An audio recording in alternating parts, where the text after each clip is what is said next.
ಕೇಳ್ರಿ, ಏನಾದ್ರು ಕೇಳಾಗಿದ್ದು ಕೇಳಿಯಪ್ಪ. I know much time. ನೀವೇನಾದ್ರು ಕೇಳಾಗಿದ್ರೆ ಕೇಳಿ. ಈಗ 46 ಜಾತಿಗಳನ್ನ ಕ್ರಿಶ್ಚಿಯನ್ ಧರ್ಮದ ಜೊತೆಗೆ ತಳಕ್ ಹಾಕಿದಿರಿ. ನಾಳೆ ಸಮೀಕ್ಷೆ ಆಗ್ತಾ ಇದೆ, ಸೋಮವಾರದಿಂದ ಸ್ಟಾರ್ಟ್ ಮಾಡ್ತಾ ಇದ್ರಿ. ಅಕಸ್ಮಾತ್ ಅವ್ರು ಕೈ ಬಿಡ್ತಿರೋ ಅಥವಾ ಅದ್ರ ಜೊತೆಗೆ ಮುಂದುವರಿಸ್ತಿರೋ ಏನು ಅಂತ ಹೇಳ್ತಾರೆ. ಯಾವ ಜಾತಿಗಳು? ಈಗ ಕ್ರಿಶ್ಚಿಯನ್, ಈಗ ಬ್ರಾಹ್ಮಣ ಕ್ರಿಶ್ಚಿಯನ್, ಅವಕ್ಕೆಲ್ಲ ಇವ್ರ ಅಭಿಪ್ರಾಯ ಎಲ್ಲ ಕೇಳಿದ್ದಾರೆ. ಅದು ಬ್ಯಾಕ್ವರ್ಡ್ ಕ್ಲಾಸ್ ಕಮಿಷನ್ನು ಅವರು ಡಿಸಿಷನ್ ತಗೋತಾರೆ. ಗೊತ್ತಾಯ್ತಾ? ಯಾವುದು ಅನಗತ್ಯ ಇದೆ ಅವನ್ನೆಲ್ಲ ತೆಗೆದಾಕ್ತಾರೆ, ಅಗತ್ಯ ಇರೋದನ್ನು ಮಾತ್ರ ಇರ್ತಾರೆ.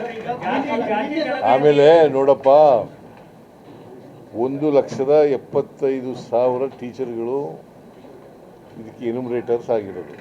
1,20,000. ಒಬ್ಬೊಬ್ಬ ಟೀಚರ್ಗೆ 120ರಿಂದ 150 ಮನೆ ಕೊಟ್ಟಿರ್ತಾರೆ. ಗೊತ್ತಾಯ್ತಾ? ಸೊ ಅವರು 15 ದಿನಗಳ ಕಾಲ ಸರ್ವೆ ಮಾಡ್ತಾರೆ. ಮನೆಗೂ ಹೋಗ್ತಾರೆ, ಮನೆಗೂ ಕೂಡ ಹೋಗ್ತಾರೆ. ನೀವು ಯಾವ ಧರ್ಮಕ್ಕೆ ಸೇರಿದೆಯಾ, ಯಾವ ಜಾತಿಗೆ ಸೇರಿದೆಯಾ, ನೀವು ಉಪಜಾತಿ ಯಾವುದು, ನಿನ್ನ ಏನು ಜಮೀನು ಇದೆಯಾ ಇಲ್ವಾ, ನಿಮ್ಮ ಮನೇಲಿ ಉದ್ಯೋಗ ಇದೆಯಾ ಇಲ್ವಾ, ನೀವು ಓದಿದೆಯಾ ಇಲ್ವಾ, ಈ ಥರ ಎಲ್ಲ ಮನೆಯವ್ರನ್ನೆಲ್ಲ ಕೇಳ್ತಾರೆ. ಅದರಿಂದ ಇದು ಬರೀ ಜಾತಿ ಸಮೀಕ್ಷೆ ಅಲ್ಲ, socio educational and economic survey. Socio educational ಮತ್ತು ಸಾಮಾಜಿಕ, ಆರ್ಥಿಕ, ಶೈಕ್ಷಣಿಕ ಸರ್ವೆ. ಯಾಕೆ ಮಾಡಿದ್ದೀವಿ ಇದನ್ನು ಅಂತಂದರೆ, ಒಂದು ಜಾತಿ ಗೊತ್ತೇ ಆಗ್ತದೆ, ಬಿಕಾಸ್ ಅವ್ರ ನಂಬರ್ ಎಷ್ಟಿರ್ತದೆ ಅದ್ರ ಮೇಲೆ ಜಾತಿ ಗೊತ್ತಾಗುತ್ತೆ. ಅದು ಒಂದು. ಎರಡನೇದು ಭಾಳ ಮುಖ್ಯವಾಗಿ ಸಾಮಾಜಿಕ, ಆರ್ಥಿಕ, ಶೈಕ್ಷಣಿಕ, ಔದ್ಯೋಗಿಕ ಸಮೀಕ್ಷೆ. ಈಗ ನೀನು ನಿಮ್ಮ ನಾವು ಸರ್ಕಾರ ಕಾರ್ಯಕ್ರಮಗಳು ಮಾಡಬೇಕಾದ್ರೆ ಯಾರಿಗೆ ಅವಕಾಶಗಳಿಂದ ವಂಚಿತರಾಗಿದ್ದರೆ ಅವ್ರಿಗೆ ಫಸ್ಟ್ ಪ್ರಯಾರಿಟಿ ಇರಬೇಕು. ಅದಕ್ಕೋಸ್ಕರವಾಗಿ ಈ ಸರ್ವೆ ಭಾಳ ಮುಖ್ಯವಾಗಿ ಸರ್ವೆ ಮಾಡ್ತಾ ಇರೋದು, ಜಾತಿ ಎಲ್ಲ. ಸರ್, ಈಗ ಜನಗಣತಿ ಎಡವಟ್ಟುಗಳ ಹಿಂದೆ ಷಡ್ಯಂತ್ರ ಇದೆ ಅಂತ ಹೇಳಿ ವಚನಾನಂದ ಶ್ರೀಗಳು ಹೇಳ್ತಾರೆ. ಯಾರು? ವಚನಾನಂದ ಶ್ರೀಗಳು. ಇಲ್ಲಪ್ಪ, ನಾನು ಅದಕ್ಕೆಲ್ಲ ಈ ಷಡ್ಯಂತ್ರ ಗಿಡ್ಯಂತ್ರ ಇದೆ. ಹಾಗಾದರೆ ಕೇಂದ್ರ ಸರ್ಕಾರ ಜಾತಿ ಗಣತಿ ಮಾಡಿದ್ರೆ ಅಲ್ಲೂ ಷಡ್ಯಂತ್ರ ಇದೆಯಾ? ಅಲ್ಲಪ್ಪ, ಅಲ್ಲ, ನೀನು ಕೇಳ್ತಾ ಇದ್ದೀನಿ, ಅಲ್ಲಿ ಷಡ್ಯಂತ್ರ ಇದೆಯಾ? 1931ನೇ ಇಸ್ವಿನಲ್ಲಿ ಜಾತಿ ಗಣತಿ ನಿಲ್ಲಿಸ್ಬಿಟ್ರು. ಈಗ ಕೇಂದ್ರ ಸರ್ಕಾರದವರು ಜಾತಿ ಗಣತಿ ಮಾಡ್ತೀವಿ ಅಂತ ಹೇಳಿದ್ದಾರೆ. ಅಲ್ಲೂ ಷಡ್ಯಂತ್ರ ಇದೆಯಾ ಅಂತ ಹೇಳ್ಬೇಕಾ? ಆರಂಭ ಆಗಲಿ ಹೋಗಲಿ, 2028ಕ್ಕೆ ಆಗಬೇಕಲ್ರಿ. ಸುಮ್ಮನೆ ಏನೋ ಮಾತಾಡಿ ಪ್ರಶ್ನೆ ಕೇಳಬೇಕು ಅಂತ ಪ್ರಶ್ನೆ ಕೇಳಕ್ಕೆ ಹೋಗ್ಬಾರ್ದು. ನಿಮ್ಗೆ ಏನು ಗೊತ್ತಾಗಲ್ಲ, ಮಾಡಲ್ಲ, ಸುಮ್ಮನೆ ಇರಿ. ಈ ಒಂದು ಸಮೀಕ್ಷೆಗೆ ಲಿಂಗಾಯತ ಸಚಿವರು ಕೂಡ ವಿರೋಧ ವ್ಯಕ್ತಪಡಿಸಿದ್ದಾರೆ. ಎಲ್ಲಿ ಯಾರು ವಿರೋಧ ಮಾಡ್ತಿಲ್ಲ. ಸಮೀಕ್ಷೆಗೆ ಯಾರು ವಿರೋಧ ವ್ಯಕ್ತ ಮಾಡಿಲ್ಲ. ಸಮೀಕ್ಷೆಗೆ ಯಾರು ವಿರೋಧ ವ್ಯಕ್ತ ಮಾಡಿಲ್ಲ. ಸಮೀಕ್ಷೆ ಎಲ್ಲರೂ ಮಾಡಬೇಕು ಅಂತಲೇ ಹೇಳಿರೋದು.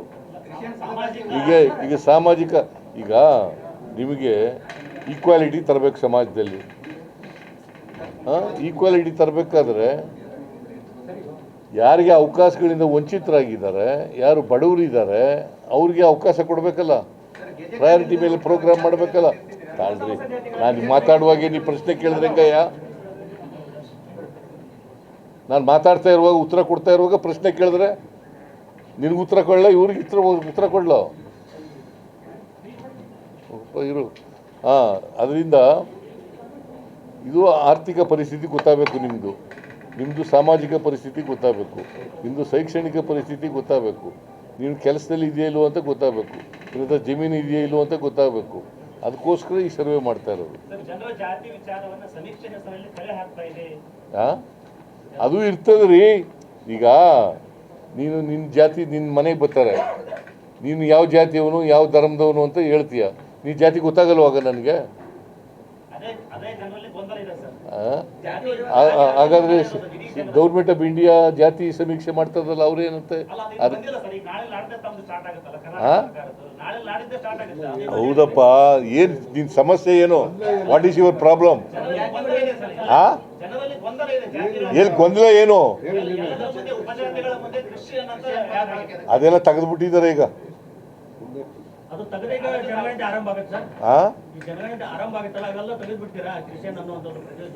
ಯಾವುದು ಏನು ತೆಗೆದ? ನಾನೆಲ್ಲ ಕೊಡೋನು. Permanent backward class commission is a statutory body. ನಾವು ಇಂಟರ್ಫಿಯರ್ ಆಗೋಕ್ಕಾಗಲ್ಲ, ಹಿಂಗೆ ಮಾಡಿ ಅಂತ ಹೇಳೋಕ್ಕಾಗಲ್ಲ. ಅವ್ರಿಗೆ ಗೈಡ್ಲೈನ್ಸ್ ಕೊಟ್ಟಿದ್ದೀವಿ, ಗೈಡ್ಲೈನ್ಸ್ ಪ್ರಕಾರವಾಗಿ ಮಾಡಿ ಅಂತ ಹೇಳಿದ್ದೀವಿ ಅಷ್ಟೇ. ಕ್ರಿಶ್ಚಿಯನ್ ಪರ ಬಳಕೆ ವಿಷಯಕ್ಕೆ ಸಂಬಂಧಪಟ್ಟಂಗೆ ರಾಜ್ಯಪಾಲರು ತಮ್ಮ ಪತ್ರ ಬರೆದಾರೆ ಸರ್, ಮರುಪರಿಶೀಲನೆ ಮಾಡಿ, ಸಾಮಾಜಿಕ ವ್ಯವಸ್ಥೆ ಹಾಳಾಗ್ತದೆ ಅಂತ ಹೇಳಿ. ಯಾರು? ರಾಜ್ಯಪಾಲ. BJP-ಅವರು ಕೊಟ್ಟಿರ್ತಕ್ಕಂಥ ಲೆಟರ್ ಕಳಿಸಿದ್ದಾರೆ ಅಷ್ಟೇ, ಅವರೇ ಹೇಳಿರೋದಲ್ಲ ಇದು. BJP-ಅವರು ಲೆಟರ್ ಕೊಟ್ಟಿದ್ದಾರೆ ನಿನಗೆ, ಅವ್ರು ನಮಗೆ ಕಳಿಸಿದ್ದಾರೆ. ನೋಡಿ ಇದನ್ನು ಮರುಪರಿಶೀಲನೆ ಏನಾದ್ರು ಮಾಡ್ತೀರಾ ಸರ್? ಪುನಃ ಅದನ್ನೇ ಹೇಳಿದ್ರೇನೆಯ BJP-ಅವರು ರಾಜಕೀಯಕ್ಕೋಸ್ಕರ ಮಾಡ್ತಾ ಇದ್ದಾರೆ. ಅದಕ್ಕೆ ಉತ್ತರ ಕೊಡ್ತಾ ಕೂತ್ಕೊಳ್ಳ BJP-ಅವ್ರಿಗೆ. ಏಯ್ ಪ್ರಶ್ನೆ, ನೀನು ಪ್ರಶ್ನವನ ಬಾ, ಮುಂದಕ್ಕೆ ಬಾ. ಏನು ಕೇಳು? ಜಾತಿಯಲ್ಲೇ ಹೊಡಿತೀವಿ ನಾವು. ಜಾತಿ ಹೊಡೆಯೋ ಪ್ರಶ್ನೆನೇ ಇಲ್ಲ. ನಿನ್ನ ಜಾತಿ ನೀನು ಇದೆಯಾ? ನಿನಗೆ ನಿನ್ನ ಆರ್ಥಿಕ ಪರಿಸ್ಥಿತಿ ಗೊತ್ತಾಗಬೇಕಲ್ಲ, ಸಾಮಾಜಿಕ ಪರಿಸ್ಥಿತಿ ಗೊತ್ತಾಗಬೇಕಲ್ಲ, ಶೈಕ್ಷಣಿಕ ಪರಿಸ್ಥಿತಿ ಗೊತ್ತಾಗಬೇಕಲ್ಲ. ಹೆಂಗೆ ಮಾಡೋದು? ಹೆಂಗಪ್ಪ ಮಾಡೋದು ಹೇಳು ನೀನೆ. ನಿನ್ನ ಪುನಃ ಗೊಂದಲ. ನಿನಗೆ ಕ್ಲಾರಿಟಿ ಇಲ್ಲ. ನೀನೇನೋ ಸುಮ್ಮನೆ ಪ್ರಶ್ನೆ ಕೇಳಬೇಕು ಅಂತ ಇದೆಯಾ, ಕೇಳ್ತಾ ಇದೆಯಾ? ಯಾರೋ ಹೇಳ್ದದನ್ನ ಕೇಳ್ತಾ ಇದೆಯಾ?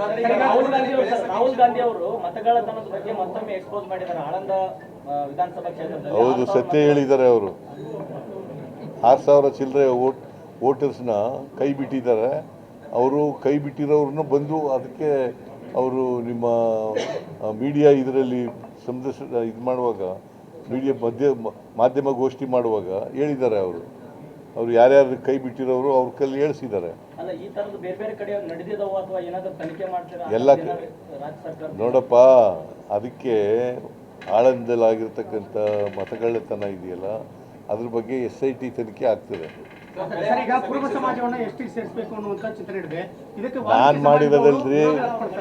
ನಾನು ಮಾಡಿರೋದಲ್ಲ.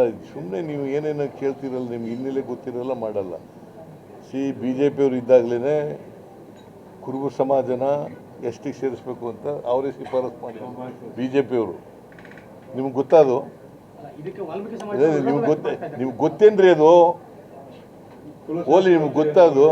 ಯಾರು ಮಾಡಿದ್ರು ಇದು ಅಂತ ಗೊತ್ತಾ? ಈಶ್ವರಪ್ಪ ನಮ್ಮ ಸ್ವಾಮೀಜಿ ಅವರು ಮಾಡಿದ್ದದು BJP-ಅವ್ರ ಕಾಲದಲ್ಲಿ. ಅವ್ರು ಶಿಫಾರಸು ಮಾಡಿದರು, ಗೊತ್ತಾಯ್ತಾ? ಅವರು ವಾಪಸ್ ಕಳಿಸಿದ್ದಾರೆ ಕೇಂದ್ರ ಸರ್ಕಾರದವರು. ಈಗ ಉತ್ತರ ಕೊಡಬೇಕು, ಅವ್ರು ಕ್ಲಾರಿಫಿಕೇಶನ್ ಕೊಡಬೇಕಷ್ಟೇ, ಗೊತ್ತಾಯ್ತಾ? ಆಮೇಲೆ ಈ STಗೆ ಸೇರ್ಸೋದು ಬಿಡೋದು ಅಂತ ತಗೊಳ್ಳೋರು ಯಾರು ತೀರ್ಮಾನನ? ಯಾರ್ರೀ? ಕೇಂದ್ರ ಸರ್ಕಾರದವರು, ರಾಜ್ಯ ಸರ್ಕಾರ ಅಲ್ಲ. SCಗೆ ಸೇರಿಸೋದು, STಗೆ ಸೇರಿಸೋದು ಅವೇನಾದ್ರು ಇದ್ದರೆ ಕೇಂದ್ರ ಸರ್ಕಾರದವ್ರು ತೀರ್ಮಾನ ತಗೊಳ್ಳೋದು.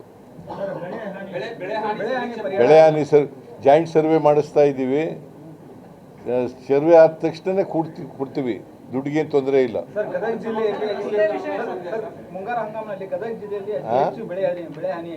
ನೀನು ಪ್ರಶ್ನವನ್ನ ಮುಂಗಾರು ಹಂಗಾಮಿನಲ್ಲಿ ಗದಗ ಜಿಲ್ಲೆಯಲ್ಲಿ ಅತಿ ಹೆಚ್ಚು ಬೆಳೆ ಹಾನಿಯಾಗಿದೆ.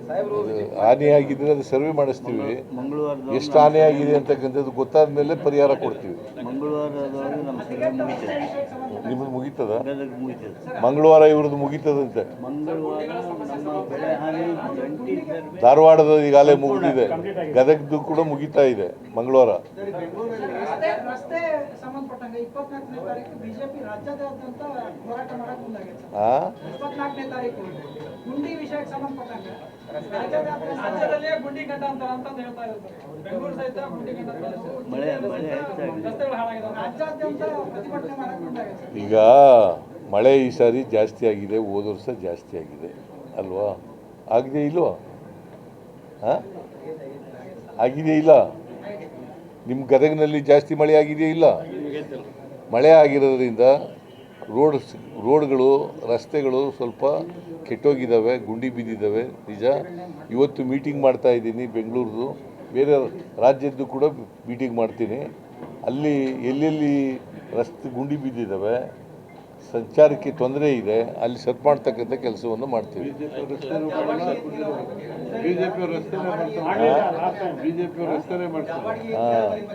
ಆಮೇಲೆ ನೀವು ನೋಡಿ ಬರ್ಕೊಳ್ರಿ, ಬಿ ಜೆ ಪಿಯವರು ಇರುವಾಗ 4 ವರ್ಷ ಅಧಿಕಾರದಲ್ಲಿ ಇದ್ರಲ್ಲ, ಒಂದು ದಿನನೂ ಗುಂಡಿ ಮುಚ್ಚೆ ಕೆಲಸ ಮಾಡಿ ರಸ್ತೆನೂ ಮಾಡಿ.